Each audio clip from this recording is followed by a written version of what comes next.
പിടി അത് അത്ര ഒരു വഴിപാടും മറ്റെവിടെ ഇല്ലാത്തതാണ്. അതിൻ്റെ പിന്നിലൊരു കഥയുണ്ട്. அண்ட் இந்த கோவில் ஒரு ஸ்பெஷல் என்னென்னு பார்த்தீங்க அப்படின்னா, நார்மலாக பார்த்தீங்க அப்படின்னா ஒரு கோவில் பார்த்தோம் அப்படின்னா ஒரு இடத்துல ஒரு பிளேஸில் தான் அமைஞ்சிருக்குன்னு சொல்லுவாங்க. பட்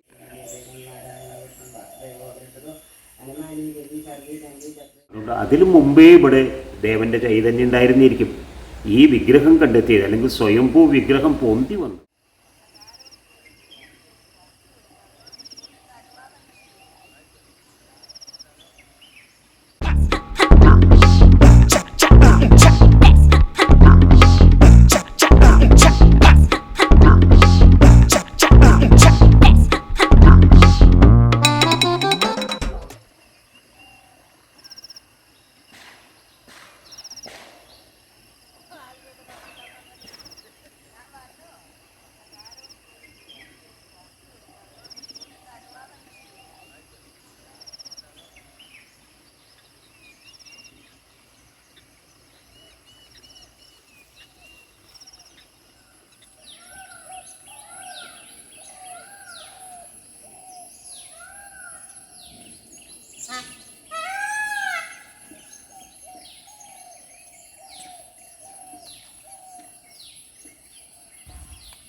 ஸோ எல்லோருக்கும் ஒரு பெரிய இனிய காலை வணக்கம் நண்பர்களே. ஸோ எல்லோரும் எப்படி இருக்கீங்க? அண்ட் எல்லோருக்கும் கண்டிப்பாக சந்தோஷமாக அண்ட் ஆரோக்கியமாக நலமாக இருப்பீங்கன்னு நம்புகிறேன். ஸோ இன்றைக்கான கோவில் தரிசனம் கண்டிப்பாக தமிழில் பார்த்துருப்பீங்க நண்பர்களே. ஆமாம், அதாவது ஒரு பிரசித்தி பெற்ற கோவில் தான். ஸோ கிராமத்தில் அழகான ஒரு கோவில் தான் இன்றைக்கி பார்க்க வந்திருக்கோம். ஆக்சுவலாக இந்த கோவிலில் குடியிருக்கிறது பார்த்திங்க அப்படின்னா, அதாவது சிவனும் விஷ்ணுவும் சேர்ந்து இருக்கக்கூடிய ஒரு கோவில் தான். ஸோ சில கோவில்கள் தான் இந்த மாதிரி அமைந்து என்ன சொல்கிறது, சில கோவில்கள் தான் இந்த மாதிரி அமைஞ்சிருக்கும். ஸோ அப்படிப்பட்ட ஒரு கோவிலுக்கு தான் வந்திருக்கோம். ஸோ இந்த கோவில் எங்கே லொக்கேட்டாக இருக்குன்னு பார்த்திங்க அப்படின்னா பாலக்காடு மாவட்டம் தான். ஸோ பாலக்காட்லேருந்து பார்த்திங்கன்னா கோங்காடுன்னு சொல்லுவாங்க. ஸோ ஆல்ரெடி எல்லாருக்கும் தெரிஞ்ச பிளேஸ் தான். ஸோ அந்த கோங்காட்லேருந்து கிட்டத்தட்ட ஒரு 5 கிலோமீட்டர்ஸ் தான் அந்த தூரத்தில் தான் இந்த கோவில் அமைஞ்சிருக்கு நண்பர்களே. அண்ட் அது மட்டும் இல்லாமல் இந்த கோவில் கிட்டத்தட்ட ரொம்ப கால வருஷங்கள் என்ன சொல்கிறது, பழமையான வருஷங்கள் சொல்கிறாங்க. அண்ட் இந்த கோவில் ஒரு ஸ்பெஷல் என்னென்னு பார்த்திங்க அப்படின்னா, நார்மலாக பார்த்திங்க அப்படின்னா ஒரு கோவில் பார்த்தோம் அப்படின்னா ஒரு இடத்துல ஒரு பிளேஸில் தான் அமைஞ்சிருக்குன்னு சொல்லுவாங்க. பட் இந்த கோவில் வந்து பார்த்திங்க அப்படின்னா 2 ஊருக்கு மத்தியில் தான் அமைஞ்சிருக்கு. அதாவது 2 பிளேஸ், 2 இடத்துக்கு எப்படி சொல்கிறது, 2 இடமும் சேர்ந்து இந்த கோவில் அமைஞ்சிருக்கு. எக்ஸாம்பிள் சொல்லணும் அப்படின்னா, இந்த கோவிலுடைய உள்பாகம் ஒரு பக்கமும், இந்த கோவிலுடைய முன்பாகம் வந்துட்டு இன்னொரு ஊர். ஸோ 2 ஊர் சேர்ந்து அமைஞ்சிருக்கக்கூடிய ஒரு பிரதானமாக இந்த கோவில் பார்க்கப்படுது. ஸோ இந்த கோவிலில் பேரே பார்த்தீங்க அப்படின்னா, அதாவது திருநெல்லின்னு சொல்லுவாங்க. திருநெல்லி ஸ்ரீ சங்கரநாராயண சுவாமி அப்படின்னு சொல்லக்கூடிய ஒரு கோவில் தான் பார்க்க வந்திருக்கோம். ஸோ இந்த கோவிலை பற்றின விசேஷங்களும் அந்த சரித்திரங்களும் தொடர்ந்து தெரிஞ்சுக்கலாம். அந்த தொடர்ந்து வீடியோவை ஸ்கிப் பண்ணாமல் பாருங்கள் நண்பர்களே. திருநெல்லி ஸ்ரீ சங்கரநாராயண சுவாமி திருக்கோவில் ஒரு அழகான பிரசித்தி பெற்ற ஆலயம் தாங்க இது. அதுவும் நம்ம பாலக்காட்டில் தான் அமைஞ்சிருக்கு. இன்னும் சரியாக சொல்லணும்னா, பாலக்காட்டிலிருந்து சுமார் 25 கிலோமீட்டர் தொலைவில் குண்டலசேரி அப்படின்ற பகுதியில் தான் அமைஞ்சிருக்கு. ஒரு அழகான பிரகாசமான சூரிய ஒளி இந்த ஆலயத்தோட முகப்புல, அதாவது கோவிலுடைய முன்பக்கம் இந்த கொடிமரத்துக்கு பின்னால பார்க்கும்போது ஏதோ தெய்வீக சக்தி போல தெரியுதில்ல? ஆமாங்க, அந்த சூரிய வெளிச்சத்தை இந்த ஆலயத்தோட சேர்ந்து பார்க்கும்போது இந்த ஆலயத்துல இருக்கிற தெய்வம் நமக்கு காட்சி கொடுக்கிற மாதிரி தான் நம்ம எல்லாருக்கும் தோணும்.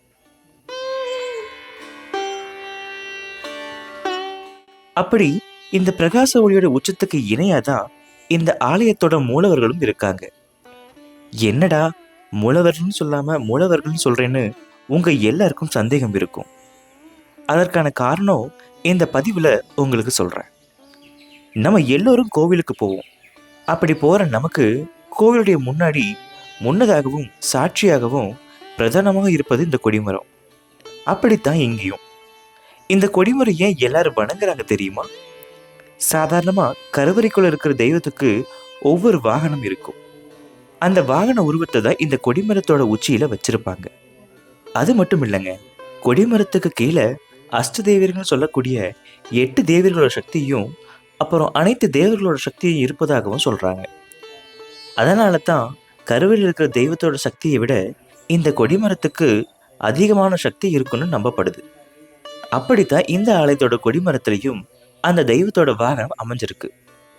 ஆனா இங்க ஒரு வாகனம் மட்டும் இல்லைங்க, 2 வாகனம் இருக்குது. ஒன்று நந்தி பகவானும் இன்னொன்று கருட பகவானும் இருக்காங்க. ஆலயத்தோட நுழைவு வாசல்ல ஒரு பலிபீடமும் அமைஞ்சிருக்கு. இந்த ஆலயத்தை முழுவதும் பார்க்கும்போது கேரளத்தோட பாரம்பரிய முறையும் அதுவும் ஆதி காலத்துல கட்டப்பட்டது மட்டும் இல்லாம அதற்கான சாட்சி இங்க இருக்கிற கட்டிடக்கலையும் அமைஞ்சிருக்கு. ஒவ்வொரு அமைப்பும் நம்ம பார்க்கும்போது இந்த ஆலயத்தோட பழமையையும் ஒரு சிற்பியோட உணர்வையும் நம்மால புரிஞ்சுக்க முடியும்.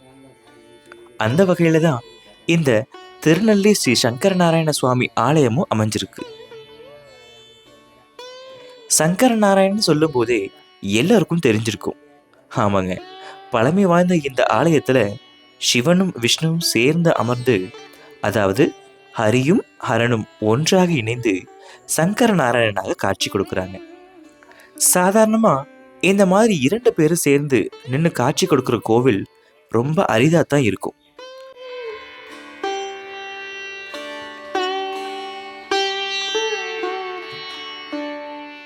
அதுவும் காப்பவனான விஷ்ணுவும் அழிப்பவனான சிவனும் இங்க சேர்ந்து இருக்காங்க.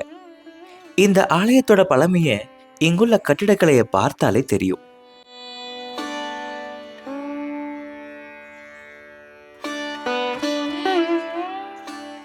பல யுகங்களுக்கு முன்னாடியே இந்த 2 தேவன்களும் இருந்ததாக இந்த கோவிலுடைய சரித்திர வரலாறு சொல்லுது. அது மட்டும் இல்ல, இங்க இவங்க 2 பேரும் சுயம்பமூர்த்தியா உருவானதாகவும் இந்த கோவிலுடைய சரித்திர வரலாறும் சொல்லுது.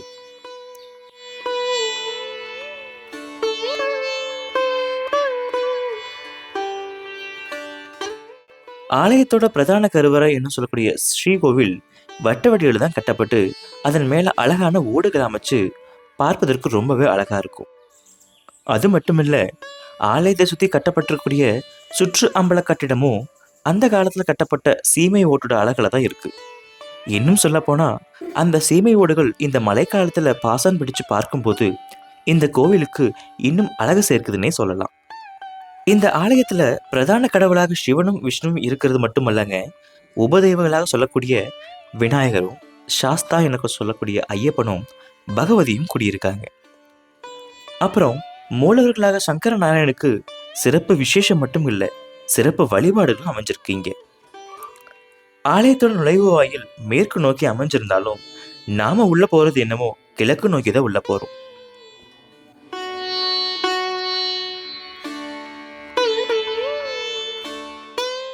நம்ம பார்க்குற இந்த ஆலயத்தோட தூண்கள் சேதமான நிலையில இருந்தாலும் அதன் பழமையையும் வலிமையையும் இந்த கோவில் இன்னும் தாங்கி நிற்கும்போது பார்க்குற நமக்கு பிரமிப்பதான் அமைஞ்சிருக்கு.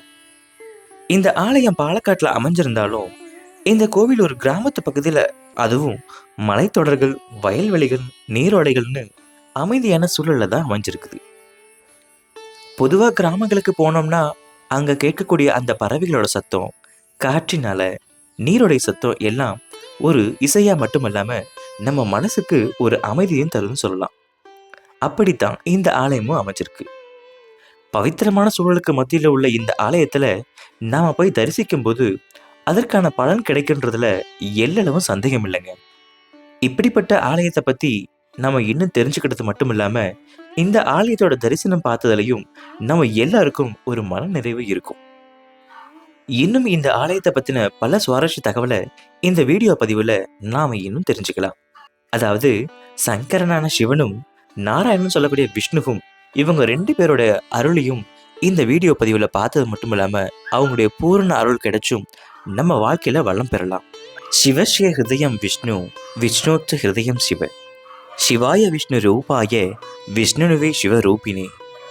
ஓம் சங்கர நாராயணா போற்றி. ஸோ எல்லாருக்கும் ஒரு பெரிய வணக்கம் நண்பர்களே. அதாவது இன்றைக்கி நம்ம வந்திருக்கக்கூடிய திருநெல்வேலி ஸ்ரீ சங்கரநாராயண சுவாமி டெம்பிள் அப்படின்னு சொல்லக்கூடியத கோவிலுக்கு வந்திருக்கும். ஆக்சுவலாக இந்த கோவில் ஆல்ரெடி சொன்ன மாதிரி பாலக்காட்டில் தான் லொக்கேட்டாக இருக்குது. ஸோ இந்த கோவில் ஷூட் எடுக்க பெர்மிஷன் கொடுத்தது பார்த்திங்க அப்படின்னா நம்மளுடைய டீம்ஸ் தான் இருக்காங்க. ஸோ இவங்க தான் நமக்கு பெர்மிஷன் கொடுத்தாங்க. ஸோ இந்த கோவிலை பற்றின விசேஷங்களையும் அந்த சரித்திரங்களும் தொடர்ந்து தெரிஞ்சுக்கலாம். ஸோ எல்லாருக்கும் நமஸ்காரம் ஏட்டா. നമസ്കാരം. നിങ്ങളുടെ പേര് പറഞ്ഞേട്ടാ? എൻ്റെ പേര് മുണ്ടഞ്ചേരി മോഹൻദാസ്. മുണ്ടഞ്ചേരി മോഹൻദാസ്. നിങ്ങളുടെ പേരേട്ടാ? തിരുനെല്ലിക്കളം രാമൻകുട്ടി. രാമൻകുട്ടി. നിങ്ങൾ? എൻ്റെ പേര് മോഹനൻ. ഇവിടെ വഴിപാട് കളർക്കായിട്ട് ജോലി. ഓ, ഇവിടെ നിങ്ങൾ എന്താ ഓർക്കത്? ഞാനല്ല, ഞാൻ ട്രസ്റ്റി കുടുംബാംഗം. Okay okay. നിങ്ങൾ കമ്മിറ്റി മെമ്പർ. ഒരു മെമ്പറാണ്. ഓക്കെ ഓക്കെ ഏട്ടാ. അതായത് ഈ തിരുനെല്ലി ശ്രീ ശങ്കരനാരായണ സ്വാമിയുടെ ചരിത്രം എന്താണ് ഏട്ടാ? ചരിത്രം എന്ന് പറഞ്ഞാൽ ഇതിനൊരു 1000-1500 കൊല്ലത്തെ പഴക്കമുണ്ട്. ഓക്കെ. കേട്ടറിഞ്ഞ ചരിത്രം എന്താ വെച്ചാൽ, പഴയ കാലത്ത് ഇതൊരു കാടും പടലൊക്കെ ആയിട്ട് കഴിഞ്ഞിരുന്ന ഒരു സ്ഥലമായിരുന്നു. ഓക്കെ. അപ്പോൾ ഇവിടെയൊക്കെ അന്ന് ആദ്യ ഗോത്രങ്ങളിൽ പെട്ടിട്ടുള്ള ആൾക്കാരെ താമസിച്ചിരുന്നു. ഓ. അതിലൊരു കുടുംബത്തിലൊരു പെൺകുട്ടി, ഒരു ഹരിജൻ യുവതി, പുല്ലരിയാനായിട്ട് ഈ ഭാഗത്ത് വന്നു. ഓ. അപ്പോൾ പുല്ലരിഞ്ഞ് ഇങ്ങനെ പോകുമ്പോൾ അരിവാളിന് മൂർച്ച കൂട്ടാൻ വേണ്ടിയിട്ട് അവൾ ഓക്കെ ഒരു കല്ലിൽ അരിവാൾ തേച്ചതാണ്. ഓക്കെ. അപ്പോൾ അതിന്ന് ആദ്യം ഈ തീക്കനൽ അഗ്നിസ്ഫുലിംഗങ്ങൾ വന്നു വെച്ചാലും പിന്നീട് വന്നത് ഓ രക്തമായിരുന്നു, ഓ ശരി. ചോര. ഓക്കെ. അത് കണ്ടപ്പോൾ അവൾ ആകെ പേടിച്ചു പോയി. ഓക്കെ. അപ്പോൾ അകലെ വീണ്ടും പുല്ലരിഞ്ഞിരുന്ന അവളുടെ അച്ഛനോട് അവൾ വിളിച്ചു പറഞ്ഞു. ഓക്കെ. അച്ഛാ വിളിച്ചു പറഞ്ഞു കഴിഞ്ഞു. ഓക്കെ. ഓടി വന്നിട്ട് ചോദിച്ചു, എന്ത് പറ്റി. അപ്പോൾ അവൾക്ക് വാക്കുകളൊന്നും വന്നില്ല. അവൾ പേടിച്ചരണ്ട കണ്ണുകളോട് വിരലിങ്ങനെ ചൂണ്ടിക്കാണിച്ചു കൊടുത്തു ഓക്കെ. കല്ലിലേക്ക്. ഓ ശരി. അതിന്ന് ചോര വരുന്നു. എന്താ കാരണം ചോദിച്ചപ്പോൾ തിരിയുന്നില്ല അപ്പ എന്ന് പറഞ്ഞു. തിരിയുന്നില്ല എന്നുള്ളത് പ്രാകൃതമായിട്ടുള്ള മലയാളം അല്ലെങ്കിൽ തമിഴ് കലർത്ത മലയാളമായിരുന്നു. എനിക്കൊന്നും അറിയണില്ല എന്നുള്ള അർത്ഥത്തിൽ. അപ്പോൾ അച്ഛൻ മറ്റുള്ള നാട്ടുകാരെയൊക്കെ വിളിച്ചു കൂട്ടി, പിന്നെ നാട്ടുപ്രമാണികളൊക്കെ കൂടി പ്രശ്നം വെച്ചു. ജോത്സ്യ പ്രശ്നം വെച്ചപ്പോൾ മനസ്സിലായി അതിൽ ദേവചൈതന്യമുണ്ട്. ഒരു ദേവനല്ല, 2 ദേവന്മാർ, ശിവനും വിഷ്ണു. അപ്പോൾ ഈ തിരിയുന്നില്ല അപ്പ എന്നുള്ളത് പിന്നീട് തിരുനെല്ലി അപ്പ എന്നായി മാറി എന്നാണ് പറയുന്നത്. ഏതായാലും ഈ രക്തം പുരണ്ട കല്ല് കണ്ട സ്ഥലത്ത് ഒരു ക്ഷേത്രം വന്നു. ആ ക്ഷേത്രമാണ് ഈ തിരുനെല്ലി. നാട്ടുപ്രമാണിമാരുടെയൊക്കെ സാന്നിധ്യത്തിൽ പിന്നെ മുറപ്രകാരം അവിടെ ക്ഷേത്രം പണിയാനുണ്ടായി എന്നുള്ളതാണ് പറഞ്ഞു. അങ്ങനെ 2 മൂർത്തികൾ, ശിവനും വിഷ്ണു, ഹരനും ഹരിയും ചേർന്നിട്ടുള്ള ഒരു വിശിഷ്ടമായിട്ടുള്ള ഒരു മഹൽ ക്ഷേത്രമാണിത്. സാധാരണ ക്ഷേത്രങ്ങളുടെ കൂട്ടത്തിലുള്ള ഈ മഹാക്ഷേത്രങ്ങൾക്ക് അതിൻ്റേതായിട്ടുള്ള പ്രത്യേകതകളും സവിശേഷതകളൊക്കെ ഉണ്ട്. പ്രധാനമായും ഇവിടെ നടത്തുന്ന പൂജാകാര്യങ്ങളും മറ്റും വളരെ മുമ്പ് തന്നെ ഇവിടെ വളരെ ചിട്ടപ്രകാരം സാമ്പ്രദായിക പ്രകാരമുള്ള പൂജാക്രമങ്ങളാണ് നടന്നുകൊണ്ടിരിക്കുന്നത്. ക്ഷേത്രത്തിന് സാമ്പത്തികമായിട്ടുള്ള കുറേ പരാധീനതകൾ ഉണ്ടാവുകയായിരിക്കും. എങ്കിലും അതിൻ്റെ പൂജാതി കാര്യങ്ങളായാലും ശരി, മറ്റാചാരങ്ങളായാലും ശരി, ഉത്സവങ്ങളായാലും ശരി, ഒന്നും മുടങ്ങാതെ തന്നെ ഇവിടെ നടക്കുന്നുണ്ട്. അതെല്ലാം ശങ്കരനാരായണൻ്റെ ഒരു പ്രത്യേക അനുഗ്രഹം കാരണമാണെന്നാണ് ഇവിടെ ചുറ്റുപാടുമുള്ള എല്ലാ ഭക്തന്മാരും വിശ്വസിക്കുന്നത്. അപ്പോൾ ഏകദേശം എത്ര വർഷം? ഒരു 1000-1500 കൊല്ലത്തിനിടയിലുണ്ട് എന്നാണ് പറയുന്നത്. ഇത് സ്വയംഭൂ ആണല്ലോ. അതുകൊണ്ട് അതിനു മുമ്പേ ഇവിടെ ദേവൻ്റെ ചൈതന്യം ഉണ്ടായിരുന്നിരിക്കും. ഈ വിഗ്രഹം കണ്ടെത്തിയത് അല്ലെങ്കിൽ സ്വയംഭൂ വിഗ്രഹം പൊന്തി വന്നത് ഒരു 1000-1500 കൊല്ലം മുമ്പാണ്. അത്രയും പറയാൻ പറ്റും. അതിനു മുമ്പ് യുഗങ്ങൾക്ക് മുമ്പേ ഉണ്ട് എന്നുള്ളതാണ് ദേവപ്രശ്നത്തിൽ മനസ്സിലാവും. ഉണ്ടാവായിരിക്കാം സ്വയംഭൂള്ളൂ, ശീലയുള്ളൂ. ഓക്കെ. ഒരുപാട് 3 നേരത്തെ പൂജ, അത് ത്രികാല പൂജ, നിത്യപൂജ, ആയില്യ പൂജ. ഓക്കെ. പ്രത്യേക വഴിപാട് പിന്നെ പാൽപ്പായസം, ശർക്കര പായസം, നിവേദ്യം. Okay okay okay. അതിൽ ഒരു നാടിരിമ്പിടി പറയുമ്പോൾ അതിന് പ്രത്യേകതയുണ്ട്. കാരണം നമുക്ക് എന്തെങ്കിലും കാര്യസാധ്യത്തിന് വേണ്ടിയിട്ട് പ്രാർത്ഥിച്ചിട്ടുണ്ടെങ്കിൽ ഓക്കെ ഓക്കെ അവരുദ്ദേശ കാര്യങ്ങൾ നടന്നു കിട്ടുന്നുള്ളതാണ് പറഞ്ഞു തരുന്നത് നാടിരിമ്പിടി എന്ന് പറയുന്നത്. ഓ ശരി ശരി ശരി. അപ്പം അങ്ങനെയുള്ള ഒരുപാട് നിരന്തരം വന്നുകൊണ്ടിരിക്കുന്നു. Okay okay. മീനമാസത്തിലെ ഉത്തരം നാൾക്ക് മേഡം ചോതി നാൾക്ക് ഉത്സവമാണ് തുടങ്ങുകയാണ്. അത് 8 ദിവസം ആഘോഷമായിട്ട് നടക്കുന്നുണ്ട്. അത് കഴിഞ്ഞ് മേടമാസത്തിൽ ധ്വജപ്രതിഷ്ഠയുണ്ട്, കൊടിമരത്തിൻ്റെ സ്ഥാപിച്ച അതുണ്ട്. പിന്നെ കർക്കിടക മാസം ആകുമ്പോഴേക്ക് രാമായണ മാസമാണ്. പിന്നെ ചിങ്ങമാസത്തിൽ ഓണം സുമാർ ആഘോഷിക്കുന്നുണ്ട്. ഓക്കെ. പിന്നെ കന്നിമാസത്തിലെ ദശമി പൂജ, ആയുധ പൂജ കൊണ്ടാടുന്നുണ്ട്. പിന്നെ തുലാമാസത്തിലെ തിരുവോണം നാളാണ് ദേവന്റെ പിറന്നാളായിട്ട് ഇവിടെ ആഘോഷിക്കുന്നുണ്ട്. തുലാമാസത്തിലെ തിരുവോണം നാള് രണ്ട് മൂർത്തിക്കും അതിൽ പ്രധാനം വിഷ്ണുവിനാണ്. അതുകൊണ്ട് അന്ന് എല്ലാം ഇതായിട്ട് ഗംഭീരമായിട്ട് പ്രസാദൂട്ടും ഉദയാസ്തമന പൂജ, താന്ത്രി വന്നിട്ട് കലശം ഇതെല്ലാം നടത്തുന്നുണ്ട് തിരുവോണത്തിന്. അത് കഴിഞ്ഞ് വൃശ്ചികമാസത്തിൽ മണ്ഡല പൂജ, ഭജന എല്ലാം നടക്കുന്നുണ്ട്. ധനുമാസത്തില് തിരുവാതിരയ്ക്ക് ആദര ദർശനം നടത്തുന്നുണ്ട്. ആദര ദർശനം തിരുവാതിരയ്ക്ക് ധനുമാസത്തില്. പിന്നെ കുംഭമാസത്തില് ശിവരാത്രി പ്രധാന ശിവന്റെ ക്ഷേത്രം കൊണ്ട് ആഘോഷങ്ങൾ, അയ്യപ്പങ്ങളൊക്കെ അല്ലെങ്കിൽ വേറെ പരിപാടികളൊക്കെ അത് മുടങ്ങാതെ നടത്തിക്കൊണ്ടിരിക്കുന്നുണ്ട്. അത് കഴിഞ്ഞ് മീനമാസത്തിൽ പിന്നാലെ ഉത്സവം വരും ചെയ്തു, ചോദ്യങ്ങൾക്ക് തുടങ്ങുകയായി. പിന്നെ വേറെ എന്തെങ്കിലും ആരും അറിയപ്പെടാതെ ഈ അമ്പലത്തെ കുറിച്ച് കാര്യങ്ങൾ വേറെ എന്തെങ്കിലും? അതാണ് ഈ പിടിനേദ്യം എന്ന് പറഞ്ഞോളൂ, പിടിനേദ്യം പറഞ്ഞോളൂ ഇദ്ദേഹം. അത് അത്ര ഒരു വഴിപാടും മറ്റെവിടെയും ഇല്ലാത്തതാണ്. ഒരു നായേരിയും ഒരു പിടി, ഒരു കൈപ്പിടി മാത്രം. അതിൻ്റെ പിന്നിലൊരു കഥയുണ്ട്. അതെന്താ വെച്ചാൽ ഈ അമ്പലത്തിൽ അന്നൊക്കെ ഈ ഇതിൻ്റെ സേവനത്തിന് വന്നിരുന്ന ഒരു അമ്പലവാസി കുടുംബം ഉണ്ടായിരുന്നു. അവരുടെ വീട്ടിലും നല്ല ദാരിദ്ര്യമാണ്. ഒരു 5-8 അംഗങ്ങളെങ്കിലും പുലർത്തണം അമ്പലത്തിൽ നിന്ന് കിട്ടുന്ന ഈ നേതിച്ചോറും. അപ്പോൾ സാധാരണ അച്ഛനോ അമ്മയോ ആരെങ്കിലുമൊക്കെയാണ് വരാറുള്ളത്. ഇത്തവണ വന്നത് ഒരു ചെറിയ പെൺകുട്ടിയാണ്, ഒരു ബാലിക, 12-11 വയസ്സായിട്ടുള്ള കുട്ടി. അപ്പോൾ ആ കുട്ടിയോട് ആദ്യം ഷട്ടം കെട്ടിയിരുന്നു, മോളെ വീട്ടിലേക്കുള്ളതൊക്കെ കരുതണേ, എല്ലാവർക്കും കൂടി ഉള്ള ചോറിനുള്ളതും കൂടി. അപ്പോൾ ആ കുട്ടി ഓരോ പിടി എടുക്കുമ്പോൾ, അരി എടുക്കുമ്പോൾ ഇത് അച്ഛന്, ഇത് അച്ഛൻ്റെ അച്ഛന്, ഇത് അമ്മയ്ക്ക്, ഇത് അമ്മയുടെ അമ്മയ്ക്ക്, ഇത് അമ്മയ്ക്ക്, അനിയന്, സഹോദരിക്ക് എന്നൊക്കെ പറഞ്ഞ് ഇങ്ങനെ ഓരോ പിടി ആയിട്ട് ഇങ്ങനെ ഇടുക. അപ്പം അതിന് അകത്തുനിന്നൊരു അശരീരി കിട്ടും, ഒരു പിടി എനിക്ക് മേണയും. അതുകൊണ്ടാണ് ആ പിടി നേടിയും ഇന്നും ഇവിടെ മാത്രമാണ് നടക്കുന്നത്. അതൊക്കെ വളരെ മുമ്പുണ്ടായിട്ടുള്ള കാര്യം. എല്ലാ ദിവസവും ചെയ്യുന്നുണ്ട്, എല്ലാ ദിവസവും ഉണ്ട്. മറ്റൊരു ക്ഷേത്രത്തിനും ആ പിടിനേറ്റത്തിനെ കുറിച്ച് കേട്ടിട്ടില്ല. പിന്നെ ഓരോരുത്തരുടെ കാര്യസാധ്യത്തിന് വേണ്ടിയിട്ട് ഈ നാഴിയേരും പിടി, നമ്മളൊരു പ്രാർത്ഥന പ്രാർത്ഥിക്കുകയാണ്, ഞാൻ നാഴിയേരും പിടി കഴിച്ചോളേ പറഞ്ഞിട്ട് അങ്ങനെ ഒരു പ്രാർത്ഥനയും കൂടി ഉണ്ട് ഇതിന് എല്ലാ ഭക്തജനങ്ങൾക്കും. ഈ വിശേഷം പ്രത്യേകം.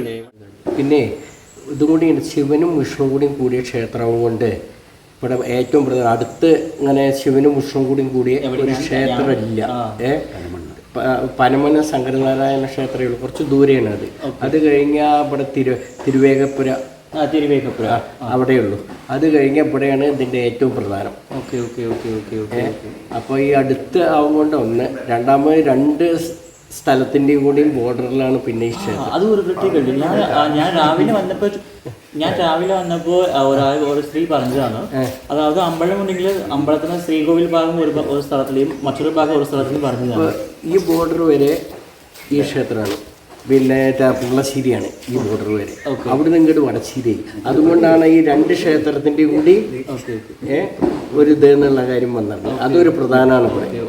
ஸோ அதாவது நண்பர்களே, இந்த கோவில் ஒரு விசேஷம் சொன்னேன். அதாவது மார்னிங் வந்தப்போ ஒரு விஷயம் சொன்னாங்க. என்ன சொன்னாங்கன்னா, இந்த கோவில் வந்துட்டு 2 ஊரில் அமைஞ்சிருக்காமா. அதாவது கோவிலுடைய முன்பகுதி, அதாவது முன்னாடி பகுதி வந்து பார்த்திங்கன்னா வடசேரின்ற ஒரு பகுதியில் அமைஞ்சிருக்குது. கோவிலுடைய உள்பகுதி வந்து பார்த்திங்க அப்படின்னா குண்டலசேரி அப்படின்னு சொல்லக்கூடிய ஒரு பகுதியில் அமைஞ்சிருக்கு. ஸோ இந்த 2 ஊருக்குமே பார்த்திங்க அப்படின்னா இந்த கோவில் ஒரு பிரதானமாக அமைஞ்சிருக்கு அப்படின்னால ஒரு விசேஷமாக பார்க்கப்படுது இந்த கோவில். அண்ட் இந்த கோவிலோட நடை எப்போ திறக்கும்? ஏட்டா ഈ അമ്പലത്തിന് നട എപ്പോൾ തുറക്കും? രാവിലെ 6:30. രാവിലെ 6:30, 9:30 വരെയ്ക്കും ഇരിക്കും. ഓക്കെ. വൈകുന്നേരത്തിന് 5:30 to 7. 5:30 to 7 വരെ. ഈ നമ്മുടെ അമ്പലത്തിന് പറഞ്ഞ ബസ് റൂട്ട് ഏതെങ്കിലും കിട്ടാം? അതന്നെ ബസ്സും കൂടി പറഞ്ഞോളൂ, പിന്നെ ട്രെയിൻ എന്തെങ്കിലും ട്രെയിൻ പറഞ്ഞോളൂ. നമ്മുടെ പാലക്കാട്ടിൽ നിന്ന് 25 കിലോമീറ്റർ ദൂരത്താണ് ഈ ക്ഷേത്രം സ്ഥിതി ചെയ്യുന്നത്. അത് 2 വഴിക്ക് വരാം. ഒന്ന് ഇങ്ങനെ കോങ്ങാട്ടിൽ നിന്ന് പാലക്കാടിൽ നിന്ന് കോങ്ങാട് അടുത്തുള്ള ടൗണാണ്. കോങ്ങാട് വന്നിട്ട് പാറശ്ശേരി വഴിക്ക് വന്നിട്ട് വടശ്ശേരി വഴിക്ക് വന്ന് ഇവിടെ എത്താം. ഒന്ന്. രണ്ടാമത് കോങ്ങാട്ടിൽ നിന്ന് കുണ്ടലശ്ശേരി വഴി, കുണ്ടലശ്ശേരി വഴിക്ക് വന്നിട്ട് 2-3 കിലോമീറ്ററോളം യാത്ര ചെയ്തിട്ടും എത്താം. അതുകൊണ്ടാണ് ഈ 2 ക്ഷേത്രം 2 സ്ഥലത്തിൻ്റെ ഇതിലാവും കൊണ്ട് 2 വഴിക്കും വരാം. ഓക്കെ. അല്ലെങ്കിൽ നമ്മുടെ പത്തിരിപ്പാലത്ത് എന്ന് പറയുന്നത് പത്തിരിപ്പാല വഴിക്ക് വരാം.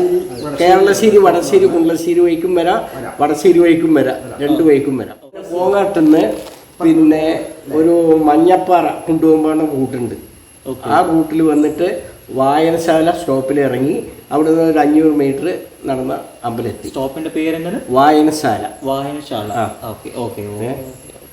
അല്ലെങ്കിൽ ട്രെയിൻ പറയുമല്ലോ. ട്രെയിനില്ല, ട്രെയിൻ ഒലവക്കോട്.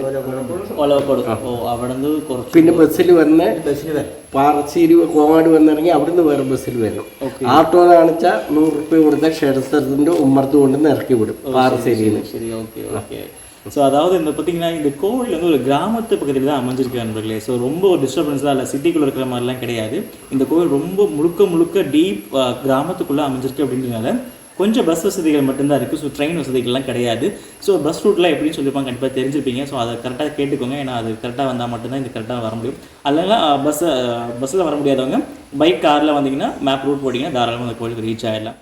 ஸோ இப்போ நம்ம பார்த்துட்டு இருக்க இவர் வந்து பார்த்திங்கன்னா ராஜகோபால். ஸோ இவர் வந்து இங்கே இந்த கோவிலில் பூஜை பண்ணக்கூடிய சில மேளவாத்தியங்கள்லாம் சொல்லுவாங்க பார்த்தீங்க, அந்த மேளவாத்தியங்கள்லாம் பூஜை பண்ணுறதெல்லாம் இப்போ இவங்க தான். ஸோ இவர் பார்த்துட்ருக்காரு. ஸோ ரொம்ப சந்தோஷம் அண்ணா. ஸோ இவ்வளோ விஷயங்கள் இத்தனை காரியங்களை அம்பலத்தில் കുറച്ച് കാര്യങ്ങൾ പറഞ്ഞത് ரொம்ப ஒரு വലിய சந்தோஷமான இன்னைக்கு. ஸோ இவ்வளோ விஷயம் நமக்கு சொன்ன நம்ம இந்த டீமுக்கு ஒரு பெரிய நன்றியை தெரிவிச்சுக்கலாம். So thank you so much. So என்னங்க இன்றைக்கான கோவில் தரிசனம், அதாவது திருநெல்வேலி ஸ்ரீ சங்கரநாராயண சுவாமி திருக்கோவில் அப்படின்னு சொல்லக்கூடிய இந்த கோவிலை பற்றிய விசேஷங்கள் சரித்திரங்களை தெரிஞ்சதில் ரொம்ப சந்தோஷம் நண்பர்களே. ஸோ ஆக்சுவலாக இந்த கோவில் வந்து பார்த்திங்கன்னா நம்மளுடைய 40வது கோவில். ஸோ நம்ம தொடர்ந்து வெற்றிகரமாக ஒரு 40வது கோவில் வந்து போயிட்டோம். So almost Palakkad Malappuram. So Palakkad Malappuram இந்த 2 டிஸ்ட்ரிக்டும் அண்ட் திருச்சூரில் ஒரு கோவில் 2 கோவில் நம்ம பார்த்துருக்கோம். ஸோ இவ்வளோ கோவில் நம்ம பார்த்துட்ருக்கோம். ஆக்சுவலாக நம்ம கோவில் வந்து வீடியோ பார்த்திங்க அப்படின்னா எவ்ரி வீக்ஸ் தான் நான் வீடியோ போட்டுட்ருக்கேன். ஸோ இனிமேல் வந்துட்டு வீடியோ கொஞ்சம் அதிகமாக போகுது. என்ன காரணம் பார்த்தீங்க அப்படின்னா, கேரளாவில் பார்த்தீங்க அப்படின்னா கிட்டத்தட்ட நிறைய கோவில்கள் இருக்குது. ஸோ நம்ம ஒவ்வொரு வாரம் கோவில் போடும்போது கண்டிப்பாக நாட்கள் அதிகமாகும். அண்ட் கோவில்கள் அதிகமாக இருக்குது அப்படின்றனால ஸோ ஒரு வாரத்தில் 2 கோவில்கள் போடலாம் அப்படின்ட்டு ஒரு கான்செப்டை சூஸ் பண்ணிகிட்ருக்கேன். ஸோ சீக்கிரம் என்ன சொல்கிறது, வெகு விரைவில் கண்டிப்பாக வாரத்தில் 2 கோவில் கண்டிப்பாக தரிசனம் இருக்க போகுது. ஸோ கண்டிப்பாக எல்லாம் உங்களுக்காக தான். காரணம் என்ன கேட்டிங்க அப்படின்னா, நம்ம ஒவ்வொரு கோவிலாக போனோம்னா சீக்கிரம் முடிக்க முடியாது. ஸோ அதனால் வாரத்தில் 2 அல்லது 3 கோவில்கள். ஸோ அது என்னென்ன டேட்டை நான் போஸ்ட் பண்ணுறேன்றது கண்டிப்பாக நான் உங்களுக்கு சொல்கிறேன். ஸோ அந்த வரிசையில் தான் நம்ம இனிமேல் கோவில் தரிசனம் பண்ண போகிறோம். அண்ட் சீக்கிரம் பாலக்காடு மட்டும் இல்லாமல் கேரளா முழுவதும் இருக்கக்கூடிய அனைத்து கோவில்களும் என்ன சொல்கிறது, நிறைய தெரியாத கோவில்களை கண்டிப்பாக தெரிஞ்சுக்க போகிறோம்.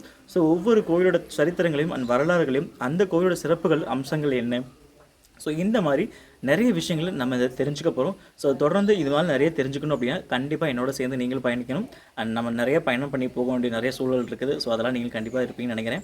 ஸோ உங்களுடைய ஆதரவும் கண்டிப்பாக தொடர்ந்து எனக்கு தேவைப்படுது நண்பர்களே. ஸோ நான் போடுற ஒவ்வொரு வீடியோவுக்கும் நிறைய பேர் ஆதரவு கொடுத்துட்டே இருக்கிறீங்க. ஸோ நிறைய பேர் நல்ல கமெண்ட்ஸும் பதிவு பண்ணிட்டு இருக்கிறீங்க. ஸோ தொடர்ந்து அதெல்லாம் என்ன சொல்கிறது, தொடர்ந்து அதே மாதிரியே செய்யுங்க. ஸோ தொடர்ந்து அதே மாதிரி உங்களோட ஆதரவும் உங்களுடைய கமெண்ட் கொடுத்துட்டு இருந்தீங்க அப்படின்னா அது எனக்கு ஒரு பெரிய சப்போர்ட்டாக இருக்கும். அண்ட் அது மட்டும் இல்லாமல் ஒரு பெரிய மோட்டிவாக இருக்குன்னு சொல்லிட்டு ஒரு பெரிய என்ன சொல்கிறது, ஒரு வேண்டுகோளாக வைக்கிறேன் நண்பர்களே. ஸோ இது வரைக்கும் இந்த வீடியோ, அதாவது இந்த டெம்பிள் ஸ்ரீ சங்கரநாராயண சுவாமி கோவிலோட பதிவு பார்த்ததுல ரொம்ப சந்தோஷம். ஸோ இந்த சிவனும் விஷ்ணுவும் இருக்கக்கூடிய கோவிலை உங்களுக்கு கொடுத்தல ஒரு பெரிய சந்தோஷம். ஸோ மறக்காமல் இந்த கோவிலுக்கு தரிசனம் பண்ணக்கூடியவங்க கண்டிப்பாக மறக்காமல் தரிசனம் பண்ணுங்கள். ஸோ ஒரு சிவனும் விஷ்ணுவும் அமைஞ்சிருக்கக்கூடிய கோவில்களில் ஒரு என்ன சொல்கிறது, ஒரு ரொம்ப ரேர் கோவில் தான். ஸோ அதில் இந்த ஒரு கோவில் கிராமத்துக்குள்ளே அப்படின்றது இன்னும் ஃபேமஸ் ஆகலை சரியா. ஸோ கிராமத்துக்குள்ளே அதெல்லாம் ரொம்ப பழமையான கோவில் நண்பர்களே. ஏன் என்ன சொல்கிறேன் அப்படின்னா, உள்ள பில்டிங்ஸ்லாம் பார்த்திங்கன்னா ரொம்ப பழமையானது, ரொம்ப பழசாக இருந்துச்சு, ரொம்ப ஒரு மாதிரி. ஆனால் இன்னும் தாங்கிட்டு இருக்கு எல்லாம். ஸோ ரொம்ப ஒரு பிரசித்தி பெற்றதாக பார்க்கப்படுது இந்த கோவில். ஸோ இந்த கோவில் கண்டிப்பாக உங்களுக்கு எல்லாருக்கும் பிடிச்சிருக்குன்னு நினைக்கிறேன். ஸோ இது வரைக்கும் இந்த கோவில் பதிவை பொறுமையாக இருந்து பார்த்ததுக்காக உங்கள் எல்லாத்துக்கும் ஒரு பெரிய நன்றியை தெரிவிச்சுக்கிறேன் நண்பர்களே. ஸோ தொடர்ந்து அடுத்த வாரம் ஒரு நல்ல கோவில் அண்ட் அந்த கோவிலோட சேர்த்து ஒரு அழகான இயற்கை காட்சிகள் அண்ட் அந்த கோவிலோட வரலாறுகள் கண்டிப்பாக தெரிஞ்சுக்கலாம். ஸோ ஓகே நண்பர்களே, இது வரைக்கும் வீடியோ பார்த்து எல்லாருக்கும் ஒரு பெரிய நன்றியை தெரிவிச்சுக்கிறேன். தேங்க்யூ ஸோ மச் நண்பர்களே. பாய்.